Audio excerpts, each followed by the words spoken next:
Hello friends, welcome back to rainy voice. It's me Rani. അപ്പോൾ നമ്മൾ ഓസ്ട്രേലിയയിൽ വന്ന് ലാൻഡ് ചെയ്തിട്ട് അന്ന് തന്നെ എനിക്കൊരു ചെറിയ പണി കിട്ടി. ചെറിയ പണി എന്ന് പറഞ്ഞാൽ ചെറിയ പണിയൊന്നുമല്ല, ഒരു 8ന്റെ പണിയാണ് കിട്ടിയത്.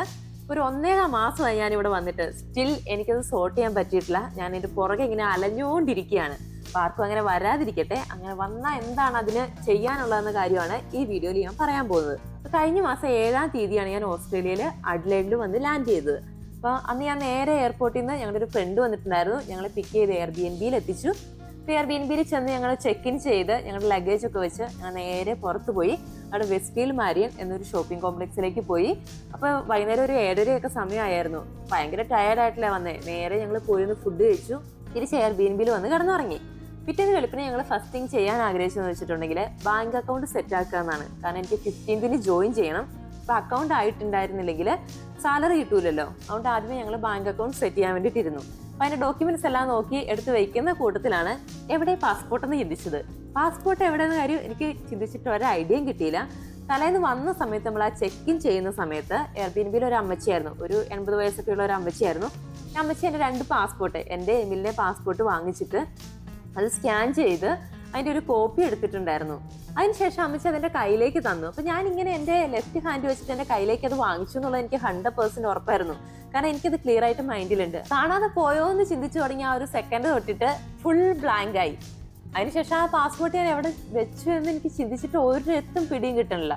ഞങ്ങൾ ഫുൾ റൂം അരിച്ചു പിറക്കി ബാഗെല്ലാം തുറന്ന് എല്ലാ സാധനവും മാറ്റി മാറ്റി മാറ്റി ശരിക്കും ഞാൻ എവിലും കൂടെ തപ്പി. ഇപ്പം മുറിയിൽ എന്താണെങ്കിലും ഇല്ല എന്നുള്ള ഉറപ്പായി. അപ്പം ഞങ്ങൾ ചിന്തിച്ചു, ഇനി ഓഫീസ് റൂമിൽ നിന്നാണ് ഞങ്ങൾക്കത് കയ്യിൽ വാങ്ങിച്ചത്. ഇനി ചിലപ്പോൾ വാങ്ങിച്ച് സംസാരിച്ച് കുറച്ച് നേരം ഇരുന്നപ്പോൾ അത് ചിലപ്പോൾ ആ ടേബിളേ വെച്ചിട്ടുണ്ടാവും. അപ്പോൾ നമ്മുടെ ഓണർ എണീറ്റ് വന്ന സമയത്ത് ഞങ്ങൾ അപ്പം തന്നെ ഇന്ന് ചോദിച്ചു, ഇങ്ങനെ ഒരു അബദ്ധം പറ്റി, പാസ്പോർട്ട് എവിടെയാണെന്ന് ഓർമ്മയില്ല, ഓഫീസിൽ വെച്ചോ എന്നൊരു സംശയം ഉണ്ടോ എന്ന് നോക്കാവോ എന്ന് ചോദിച്ചു.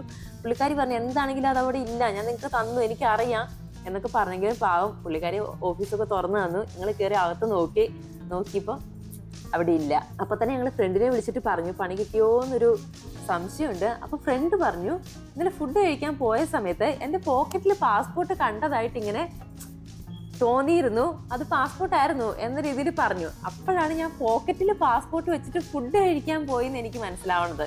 എപ്പോഴും ഫയലിൽ ഓരോ കാര്യങ്ങളൊക്കെ അടുക്കി പറക്കി വെക്കുന്ന ആളായിരുന്നു ഞാൻ പാസ്പോർട്ട് 2 പേരുടെയും, എൻ്റെ മാത്രമല്ല എൻ്റെ എമിലിൻ്റെ 2 പേരെയും പാസ്പോർട്ട് വാങ്ങിച്ചിട്ട് ജീൻസിന്റെ പോക്കറ്റിൽ ഇട്ടിട്ട് ഫുഡ് കഴിക്കാൻ പോയെന്ന് പറഞ്ഞിട്ട് എനിക്ക് തന്നെ വണ്ടടിച്ചു പോയി, ഇങ്ങനെ ഞാൻ മണ്ടത്തരം കാണിച്ചു എന്നുള്ളത്.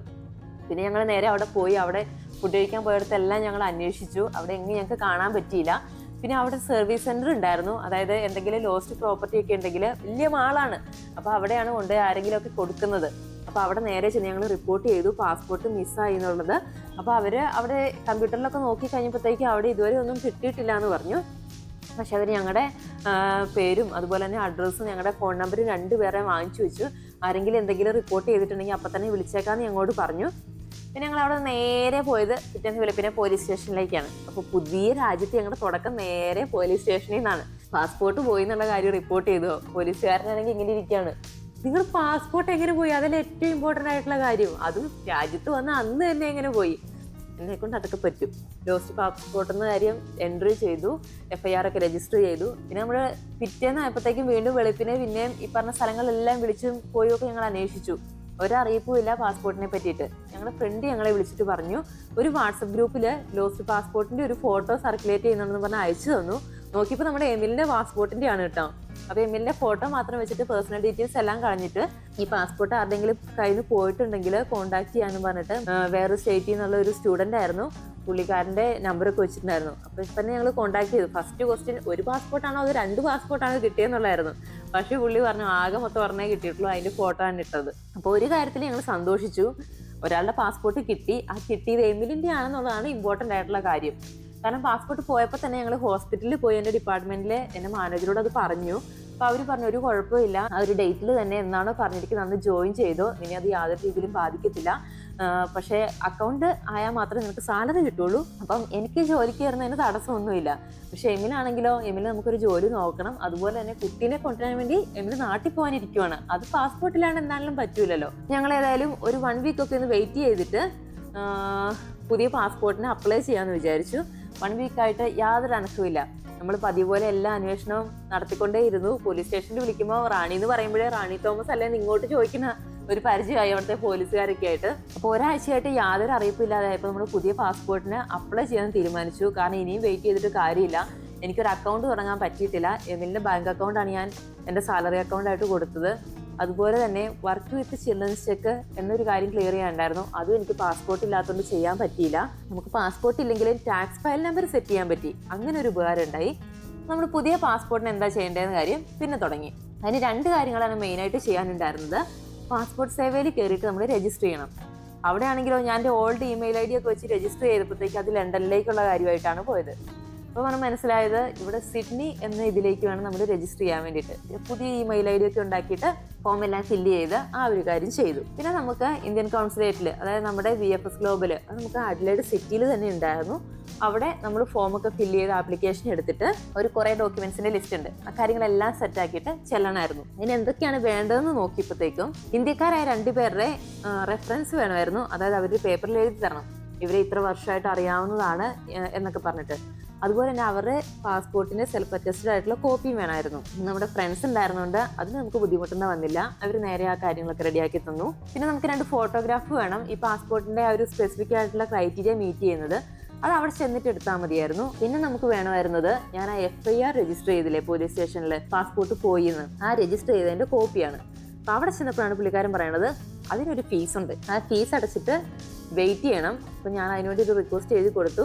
പുള്ളിക്കാരൻ പറഞ്ഞു 1 മാസമൊക്കെ എടുക്കുമെന്ന്. പുള്ളിക്കാരനായിരുന്നു ഒരു നല്ല പോലീസുകാരനായിരുന്നു കേട്ടോ. അപ്പോൾ നമുക്കിവിടെ വേറെ ഐഡിയ ഒന്നും ഇല്ല, എനിക്ക് ജോലിക്ക് ഇങ്ങനെ കയറി അങ്ങനെ ആവശ്യങ്ങളൊക്കെ പറഞ്ഞു കഴിഞ്ഞപ്പോഴത്തേക്കും പുള്ളിക്കാരൻ ഇമെയിൽ അയച്ചു. അത് എന്നിട്ട് അതിൽ അർജന്റ് എന്നൊക്കെ മെൻഷൻ ചെയ്തുകൊണ്ട് ഒരു 1.25 ആഴ്ചയ്ക്കുള്ളിൽ എനിക്ക് FIR കോപ്പി എനിക്ക് മെയിലിൽ അയച്ചു തന്നു. ഫോം V എന്നൊരു കാര്യമുണ്ട്, അതൊരു പബ്ലിക് നോട്ടറി സൈൻ ചെയ്ത് തരേണ്ട ഒരു പേപ്പറാണ്. അപ്പോൾ ആദ്യമേ തന്നെ ഈ പബ്ലിക് നോട്ടറിനെ നമ്മൾ ഗൂഗിൾ ചെയ്ത് നോക്കി.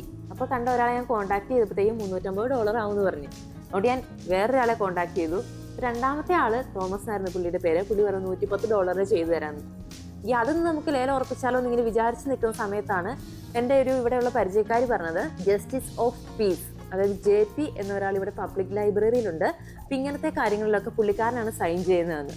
അപ്പോൾ ഫ്രീ ആണ് അതെന്ന് കേട്ടോണ്ട് ഞങ്ങൾ അവിടെ പിറ്റേന്ന് പോയി നോക്കി. പുള്ളി പറഞ്ഞു പബ്ലിക് നോട്ടറി എന്നാ പറഞ്ഞേക്കുന്നതെങ്കിൽ ജസ്റ്റിസ് ഓഫ് പീസ് ഈ പബ്ലിക് നോട്ടറി അല്ല. അപ്പം നമുക്ക് തീരുമാനമായി പൈസ കൊടുത്ത് എന്താണെങ്കിലും ചെയ്യേണ്ടി വരും. പിന്നെ ഞങ്ങൾ വീണ്ടും പഴയ പബ്ലിക് നോട്ടറിനെ കുത്തിയിരുന്ന് വിളിച്ച് നമ്മുടെ ആ ഒരു $110 ആളുടെ അടുത്ത് നമ്മൾ നേരിട്ട് പോയി. പുള്ളിയാണ് എന്നോട് പറഞ്ഞു ഇന്ത്യയിലുള്ള എല്ലാ ID പ്രൂഫും കൊണ്ടുവരാൻ പറഞ്ഞു. അപ്പം ഞാൻ എൻ്റെ birth certificate, 10th certificate, identity card, Aadhaar card, pan card ഇതെല്ലാം കൊണ്ടുവന്നു. പുള്ളിക്കാരൻ എല്ലാത്തിൻ്റെയും കോപ്പി എടുത്ത് എന്നെ കൊണ്ട് അതിലെല്ലാം സൈനിട്ട് അറ്റസ്റ്റ് ചെയ്യിപ്പിച്ച് ഫുള്ളെല്ലാം ഫയലാക്കി ലാസ്റ്റ് സീൽ വെച്ച് നമ്മുടെ ഫോം V സെറ്റാക്കി തന്നു. അങ്ങനെ ആ ഒരു ഫോമും കൂടെ കിട്ടിക്കഴിഞ്ഞപ്പോഴത്തേക്കും ഡോക്യുമെന്റ്സ് എല്ലാം സെറ്റായി. പിന്നെ നമ്മൾ VFS ഗ്ലോബലിൽ നമ്മൾ നേരിട്ട് ചെന്നു. ആ പേപ്പേഴ്സിലൊക്കെ അവർ സാറ്റിസ്ഫൈഡ് ആയിരുന്നു. അവരാണെങ്കിൽ കൊറിയർ അയക്കുന്ന ആ ഒരു സർവീസാണ് അപ്പോൾ അവൈലബിൾ ആയിട്ടുണ്ടായിരുന്നത്. നമ്മളൊരു ട്രാക്ക് ചെയ്തുകൊണ്ടിരിക്കാൻ പറഞ്ഞു.